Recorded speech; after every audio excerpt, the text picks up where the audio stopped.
नमस्कार दोस्तों, स्वागत है आपका अपना चैनल आईएएस एनालिसिस में। डेट है आज 28 सितंबर और हम लोग कंप्लीट करेंगे डिटेल एनालिसिस के साथ डेली क्यूज, वो भी डेली का डेली 7 बजे सुबह में।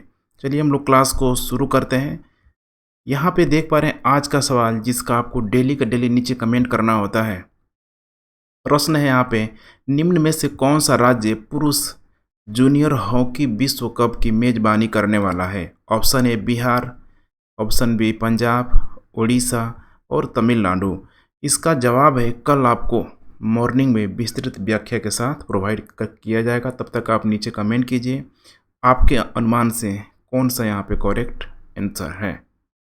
अब यहाँ पे देखिए, कल का जो सवाल था, प्रधानमंत्री नरेंद्र मोदी ने सितंबर 2021 में न्यूयॉर्क में संयुक्त राष्ट्र महासभा के किस सभा को मैंने किस सत्र के सभा को यहाँ पे संबोधित किया था?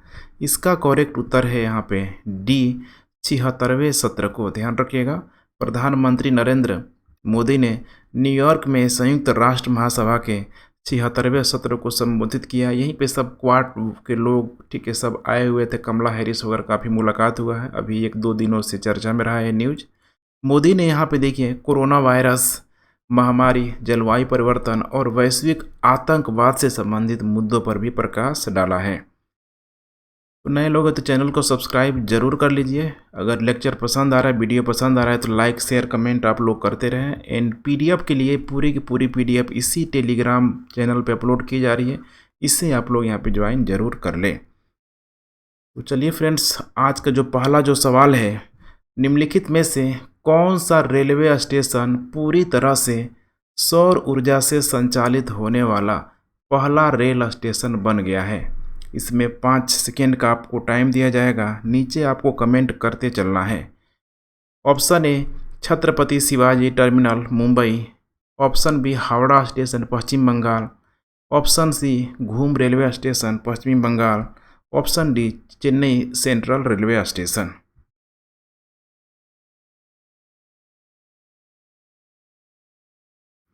इसका करेक्ट उत्तर हो जाएगा option D, Chennai Central railway station.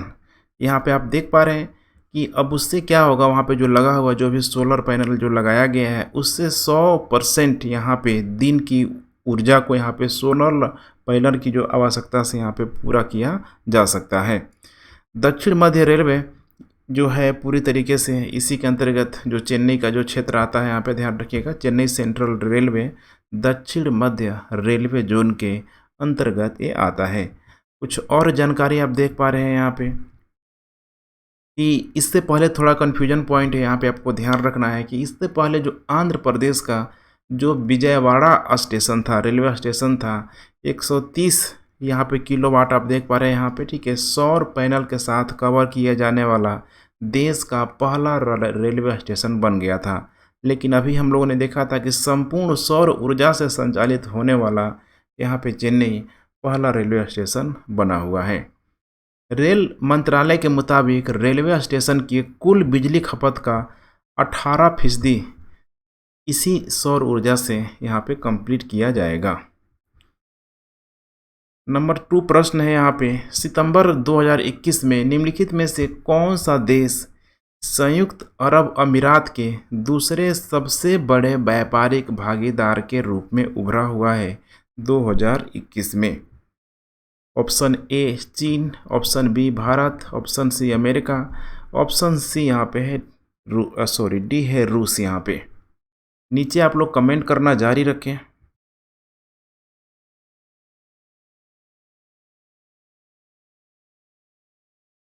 इसका करेक्ट उत्तर हो जाएगा आंसर बी, अर्थात भारत। ध्यान रखिएगा, भारत। यहाँ पे देख पा रहे हैं कि 2020 की पहली छमाही में भारत के साथ संयुक्त अरब अमीरात का जो व्यापार था 38.5 बिलियन दिरहम था, जो वहाँ की करेंसी है। लेकिन अब 2021 तक आते आते देखिए काफ़ी अधिक हो गया है, 67.1 बिलियन दिरहम यहाँ पे हो गया है।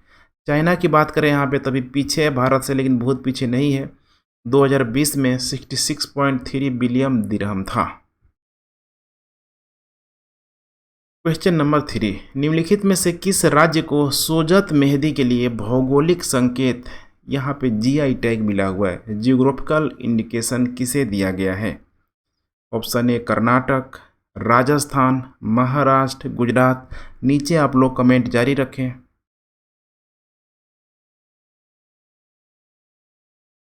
इसका करेक्ट उत्तर हो जाएगा राजस्थान। तो ये राजस्थान में ये मेहंदी जो उगाई जाती है, सोजत एक जगह का नाम है, उसी जगह के नाम से ही ठीक है इस मेहंदी का भी नाम रखा गया है, सोजत में उगाई जाने वाली मेहंदी। इस मेहंदी के ठीक है पत्तियों में उच्च मात्रा में लॉन्सोन प्राप्त करने के लिए वर्षा जल द्वारा इसकी पूरी तरह से प्राकृतिक रूप से खेती की जाती है, तभी जाके मेहंदी में कलर आ पाएगा। कुछ और भी जानकारी आप देख पा रहे हैं, यहीं है सोजत मेहंदी का ठीक है लोगो एक तरीके से इसको मिल गया है, जीआई टैग मिल गया है। महत्वपूर्ण पॉइंट की बात करें तो यहाँ पे राजस्थान के बारे में कुछ विशेष चीज़ों को आप देख सकते हैं। राजस्थान राज्यपाल है यहाँ का कलराज मिश्र, मुख्यमंत्री अशोक गहलोत, और राजस्थान में राज्यसभा की सीटों की संख्या 10 है। इसी तरह से रिवीजन होते रहेगा। लोकसभा की सीटों की संख्या 25 है।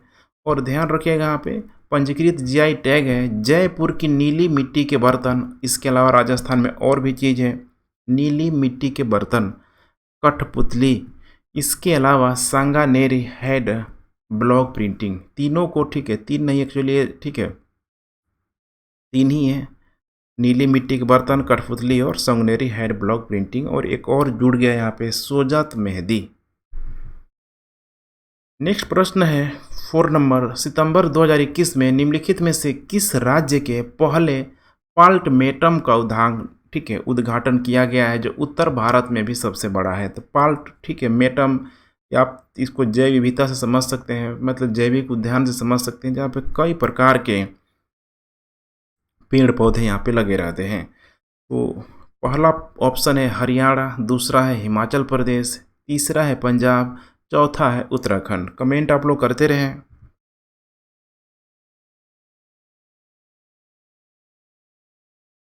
इसका करेक्ट उत्तर हो जाएगा उत्तराखंड। बहुत आसान सा जवाब था ठीक है, जैसे ही मैंने बोला पल्टीमेटम का दिमाग में आना चाहिए ठीक है कि उत्तराखंड में ही होगा। विभिन्न प्रकार के जो भी फूल पत्तियों की बात की जा रही है, तो पूरे उत्तर भारत में सबसे बड़े विशेष वनस्पति उद्यान है, जो सितंबर महीने में ही इसका उद्घाटन किया गया है। इसमें देखिए पाल्टीमेटम के ताड़ की लगभग 100 विभिन्न प्रजातियां यहाँ पे मौजूद हैं। तो कुछ इस टाइप का सीन आपको देखने के लिए मिल जाएगा ठीक है, ध्यान रखिएगा। कुछ महत्वपूर्ण बिंदुओं की बात करें तो पाल्टीमेटम को लगभग 3 एकड़ क्षेत्रों में यह ठीक है पूरी तरीके से फैला हुआ है।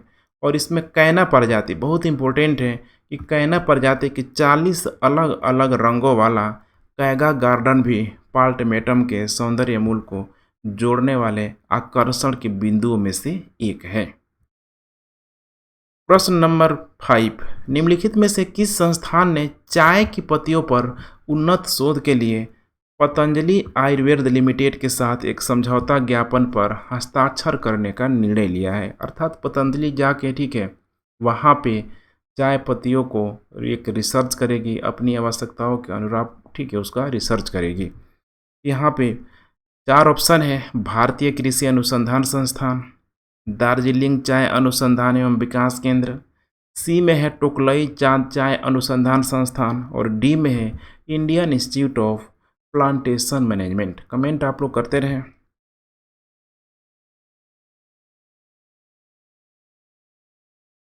इसका करेक्ट उत्तर हो जाएगा, बहुत लोगों का भी राय ठीक है, आंसर सी हो जाएगा। ध्यान रखिएगा आंसर सी टोकलई चाय अनुसंधान संस्थान। ये कहाँ है तो ध्यान रखिएगा असम के जोरहाट जिले में स्थित है। और यहाँ पे जो पतंजलि ने हस्ताक्षर किया है उसका उद्देश्य यही है ताकि इसका कुछ दवा बनाया जा सके, सौंदर्य प्रसाधन वगैरह की जो भी वस्तुएं हैं ठीक है उसको बनाया जा सके, वेलनेस इत्यादि चीज़ों में इसका उपयोग किया जा सके।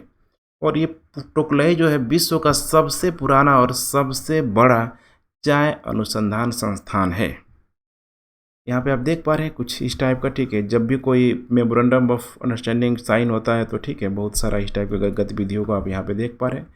कुछ इंपॉर्टेंट बिंदुओं की बात करें तो पतंजलि असम में औषधीय वृक्षारोपण को बढ़ावा देने के लिए असम उद्योग और वाणिज्य विभाग के साथ काम करेगा।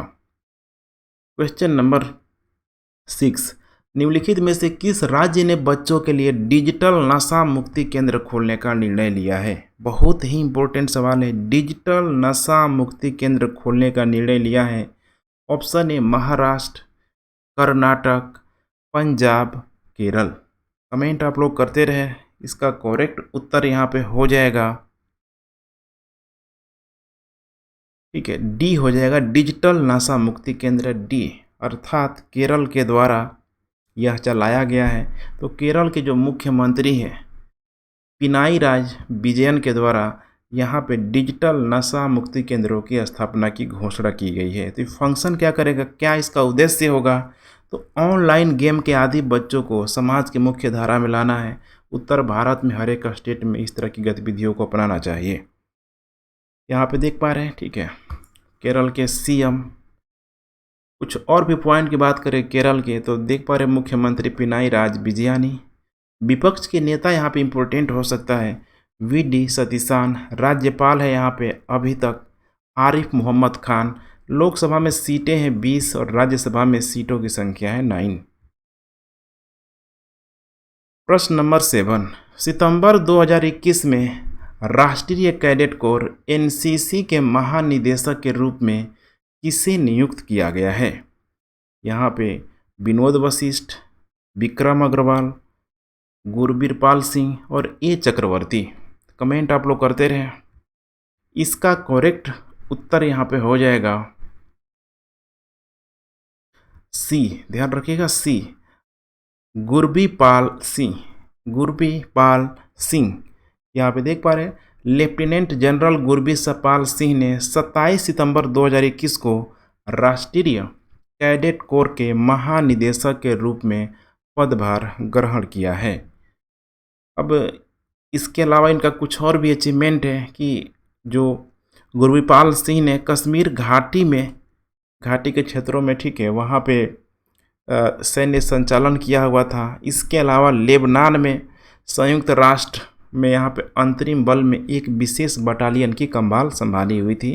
बस याद रखिएगा, ठीक है, गुरबीरपाल सिंह वनडे एग्जाम वगैरह में इस तरह का ऑप्शन, ठीक है, इस तरह का प्रश्न काफ़ी पूछा जाता है।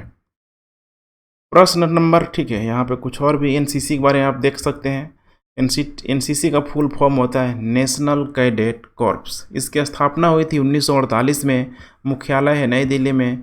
आदर्श वाक्य है, स्लोगन है यहाँ पे एकता और अनुशासन। डिसिप्लिन यहाँ पे बहुत ज़रूरी है। फुल फॉर्म याद रखिएगा, नेशनल कैडेट कॉर्प्स। प्रश्न नंबर 8, सितंबर 2021 में आरबीआई ने किस राज्य के सहकारी बैंक पर नियामक अनुपालन में कमियों के लिए यहाँ पे जुर्माना लगाया है? तो सहकारी बैंक पे जुर्माना लगाया गया है। बहुत आसान सा जवाब होगा यहाँ पे। एक ऑप्शन है उत्तर प्रदेश, हिमाचल प्रदेश, कर्नाटक और जम्मू कश्मीर।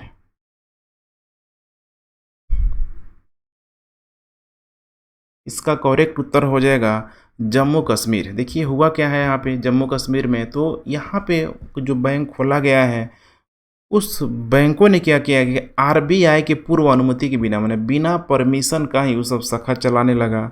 इसीलिए यहाँ पे जुर्माना लगाया गया है। और यह जो निरीक्षण जो किया था, किसने किया था? तो national bank for agriculture and rural development के द्वारा, ठीक है, यह निरीक्षण किया गया था और तभी जाके आरबीआई को पता चला और उस पर, ठीक है, जुर्माना लगा दिया। तो आरबीआई के बारे में आप देख सकते हैं, ठीक है, डेली के डेली आप लोगों को रिपीट हो रहा है। स्थापना 1 अप्रैल 1935 को। उप कार्यालय इसका 11 है और मुख्यालय जो है इसका हेड क्वार्टर है ये मुंबई में है। क्वेश्चन नंबर 9, केंद्रीय वित्त मंत्री निर्मला सीतारमण ने मैंने कहा हुआ जस्ट अभी कि भारत ने वर्ष 2030 तक कितने हजार अरब डॉलर के निर्यात का लक्ष्य तय किया हुआ है? इस तरह का बड़ी प्रश्न खूब बनता है। पहला ऑप्शन है 3000 अरब डॉलर, दूसरा है 2000 अरब डॉलर, तीसरा है 4000 अरब डॉलर और चौथा है 7000 अरब डॉलर। कमेंट आप लोग करते रहें। इसका करेक्ट उत्तर हो जाएगा बी, हो जाएगा 2000 अरब डॉलर का। ठीक है, तो वर्ष यही है कि 2030 तक लक्ष्य रखा गया है कि 2000 अरब डॉलर का निर्यात यहाँ पे किया जाएगा। और कारण यही है कि इंडस्ट्री वगैरह बहुत तेज़ी से बढ़ रहा है, नई नई चीज़ों को अपना रही है, उसके सामने नई नई चुनौतियाँ पैदा हो रही है। तो इसी को देखते हुए भारत को न सिर्फ ज़्यादा संख्या में बल्कि और भी सहूलियत के लिए अधिक बड़े बैंकों की यहाँ पे ज़रूरत है। क्वेश्चन नंबर ठीक है 9 देख पा रहे हैं, किसने लेह से मनाली तक 472 किलोमीटर की दूरी करके सबसे तेज सोलो साइकिलिंग पुरुष का नया गिनीज विश्व रिकॉर्ड बनाया है। ध्यान रखिएगा, सबसे तेज सोलो साइकिल बहुत ही इंपॉर्टेंट है। पहला ऑप्शन है महिता मोहन, दूसरा आदिल तेली, तीसरा डेबोरो हेराल्ड और चौथा है श्रीपद श्री राम। इसका करेक्ट उत्तर हो जाएगा, कमेंट करते रहें आप लोग। Answer D Shripad Shri Ram. देख पा रहे हैं यहाँ पे भारतीय सेना के अधिकारी रह चुके हैं। लेफ्टिनेंट कर्नल श्रीपद श्री राम ने लेह से मनाली तक केवल 34 घंटों में 472 किलोमीटर की दूरी तय करके सबसे तेज सोलो साइकिलिंग का नया गिनीज विश्व रिकॉर्ड बनाया है। और अभी आपको पता होगा कि अभी ठीक है स्वर्णिम विजय वर्ष चल रहा है, कलकत्ता में चलाया जा रहा है। ठीक है 1971 की उपलब्धि में कल हम लोगों ने देखा भी हुआ था। नेक्स्ट प्रश्न यहाँ पे 10 नंबर, T20 प्रारूपों में 10,000 रन बनाने वाले पहले भारतीय, ध्यान रखिएगा पहले भारतीय बल्लेबाज कौन है। इसका मतलब कि और लोग ऑलरेडी 10,000 रन बना चुका है। काफ़ी आसान सा ठीक है जवाब है यहाँ पे, आप लोग कमेंट करते रहे, बहुत आसान सा ठीक है उत्तर होगा यहाँ पे। जनरली आप गेस करेंगे तो सही हो जाएगा। यहाँ पे हो जाएगा विराट कोहली, सॉरी ये एक्चुअली ये सी होगा, ध्यान रखिएगा ठीक है, मिस टाइपिंग है। सी विराट कोहली के द्वारा भी पूरा किया गया है। विराट कोहली ने T20 फॉर्मेट में 10,000 रन बनाने का आंकड़ा पार करने वाले देश के पहले बल्लेबाज बन गए हैं। और ध्यान रखिएगा कोहली जो है T20 में 10,000 रन बनाने वाला पांचवा बल्लेबाज है, पांचवा बल्लेबाज, एकदम सुन लीजिए। T20 के बारे में अगर कुछ और भी बातों को अगर यहाँ पे देखा जाए तो आप देख पा रहे हैं कि सबसे पहले जो बनाया था क्रिस गेल, इसके अलावा किरान Pollard, Shoaib Malik, David Warner, ठीक है सब कंट्री भी आप लोग देखते चलिए। और IPL की कुछ और भी बातों को अगर जिक्र किया जाए जो जनरली एग्जाम में पूछा जाता है तो मुंबई इंडियन ने सबसे अधिक IPL का खिताब जीता है, 5 टाइम्स जीता हुआ है। IPL का पहला जो संस्करण फर्स्ट टाइम में जो खेला गया था 2007 में खेला गया था। तो ठीक है फ्रेंड्स, 10 क्वेश्चन हम लोगों ने कंप्लीट कर लिया। जो भी इम्पोर्टेंट होगा किसी दिन 10, 12, 15, 20 ठीक है जितना भी इम्पोर्टेंट होगा सारे के सारे क्वेश्चन आप लोगों को डेली के डेली मॉर्निंग में 7 बजे ठीक है आप लोग कमेंट करते रहिएगा। ठीक है कि 7 बजे आप लोग के लिए ठीक है सूट कर रहा है कि नहीं कर रहा है, या फिर पीछे किया जाए आगे किया जाए टाइम को। अभी ठीक है फिलहाल 7 बजे है, आप लोग कमेंट करके अपना सजेशन देते रहिए, फीडबैक देते रहिए। थैंक्स फॉर वॉचिंग, जय हिंद।